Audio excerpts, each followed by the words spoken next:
As kids are growing up and learning to be social beings, they'll encounter both joyful and challenging situations.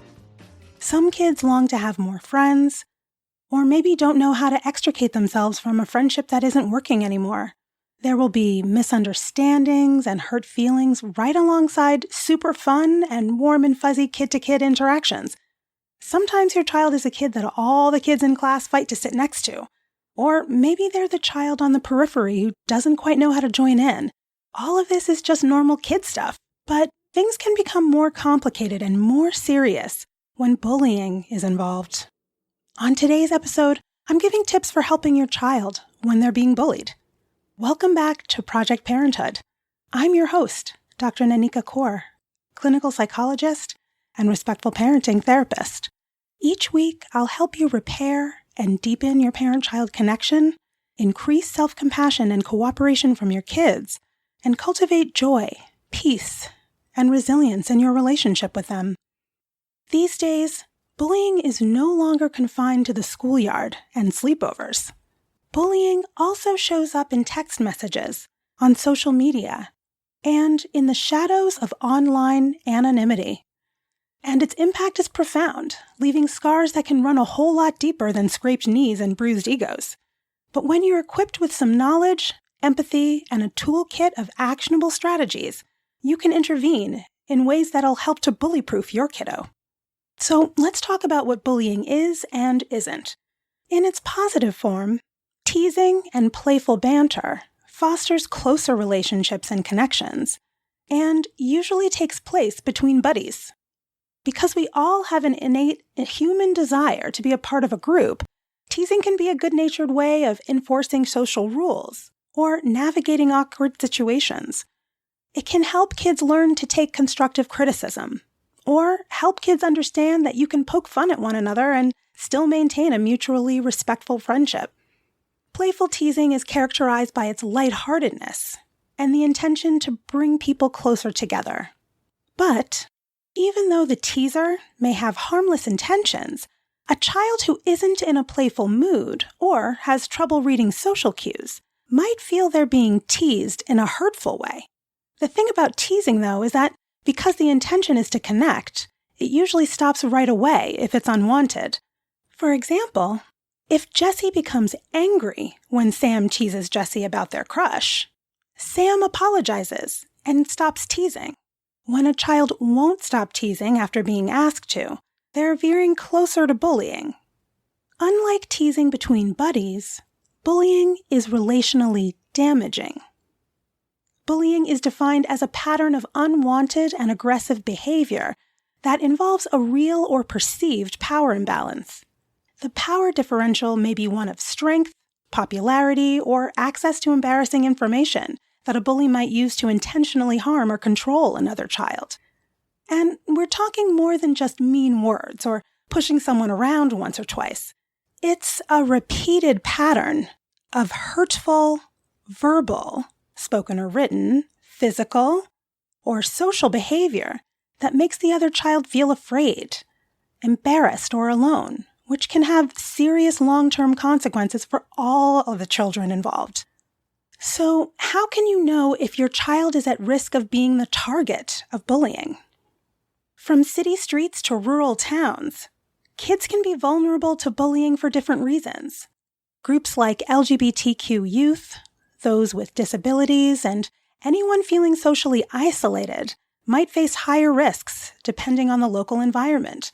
Negative stereotypes about these groups can make things worse, leading to more bullying, harassment, and even hate crimes. While bullying can affect any child, some children may be more susceptible due to various characteristics like standing out, due to physical appearance like weight, height, or clothing, socioeconomic background, cultural differences, or even being new to school. There might be a perceived physical weakness. Kids who seem like they're lacking the strength or ability to defend themselves might be targets.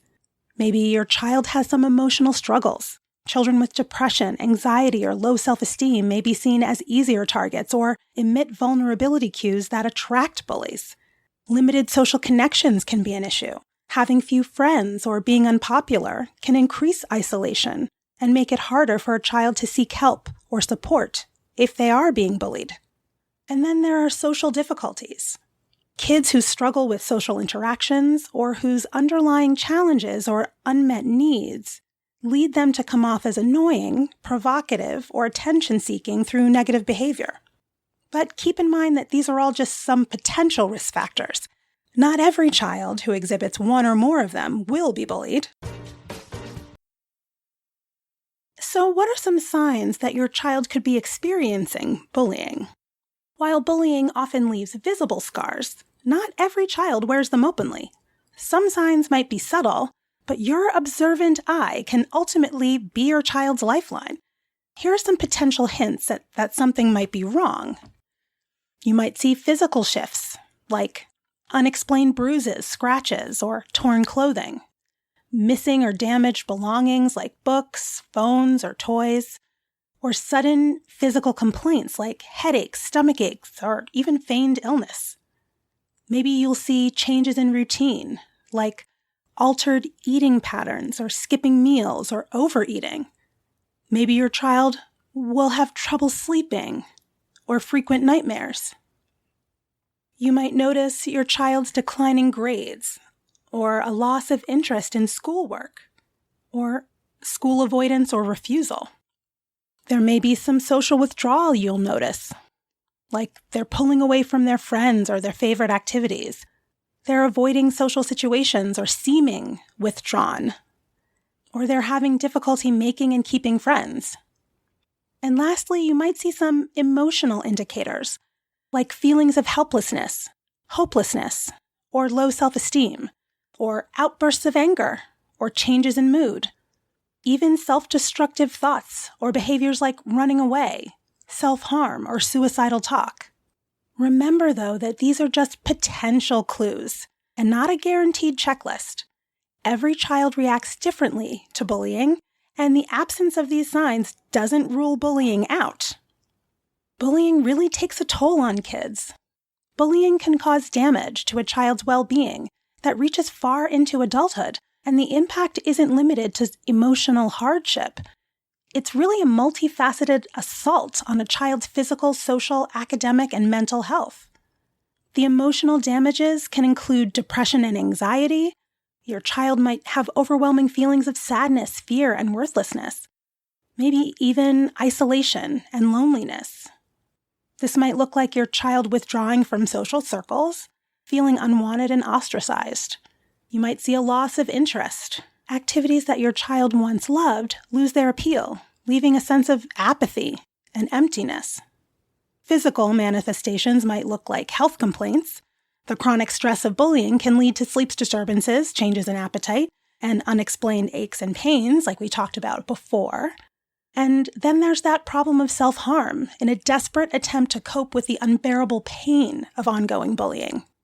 And then the academic struggles of declining grades, because your child might be finding it difficult to focus on schoolwork, leading to the drop in grades and academic performance, and the school avoidance that you might see. The fear and anxiety associated with being in the environment where the bullying happens can lead to increased absences, skipping class, school refusal, or dropping out. It's also important to remember that these consequences aren't fleeting. Studies show that the negative effects of bullying can linger into adulthood, impacting mental health, relationships, and even career choices. In extremely rare cases, the pain and anger fueled by bullying can even push some children towards unthinkable acts of violence. So, what actions can you take if your child is being bullied? When your child confides in you about being bullied, it's natural to have feelings of fear, anger, and helplessness. But amidst the emotional storm, remember that you are your child's anchor, so be a safe harbor. Listen without judgment, blame, or overreaction, or your child will stop keeping you in the loop for fear of upsetting you. Let your child pour out their worries and fears, validate their emotions, and assure them of your unwavering support. Make it clear that there's absolutely no excuse for the bullying, and that they deserve to be treated with respect. While the urge to quote-unquote fix the situation may be strong, resist acting impulsively. Retaliation against the bully or their family will only escalate the situation. Instead, set the example of constructive problem solving. Encourage your child to participate in finding solutions, which can empower them to take control of their situation. Help your child name and identify the bullying behavior.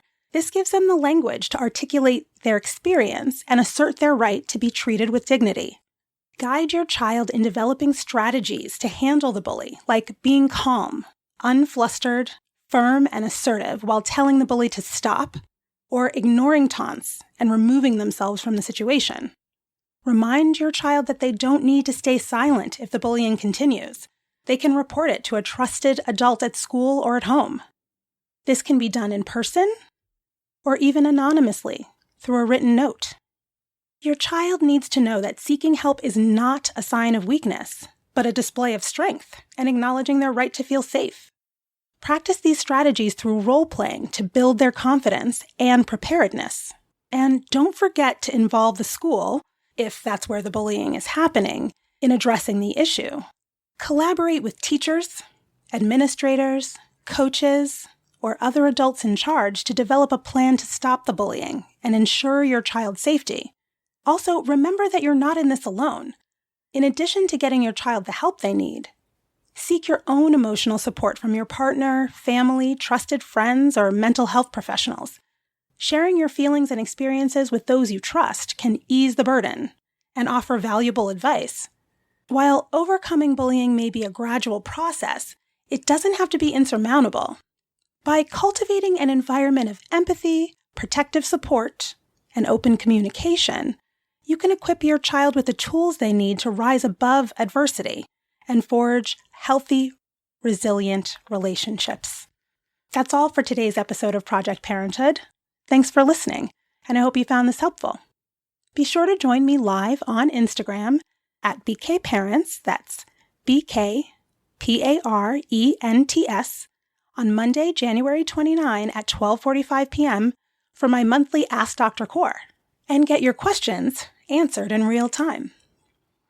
If you have a question for me about parent-child relationships, respectful parenting tips, and/or parental mental health that you'd like me to cover in a future episode, shoot me an email at parenthood@quickanddirtytips.com. Leave a message at 646-926-3243 or leave a message on Instagram at BKParents.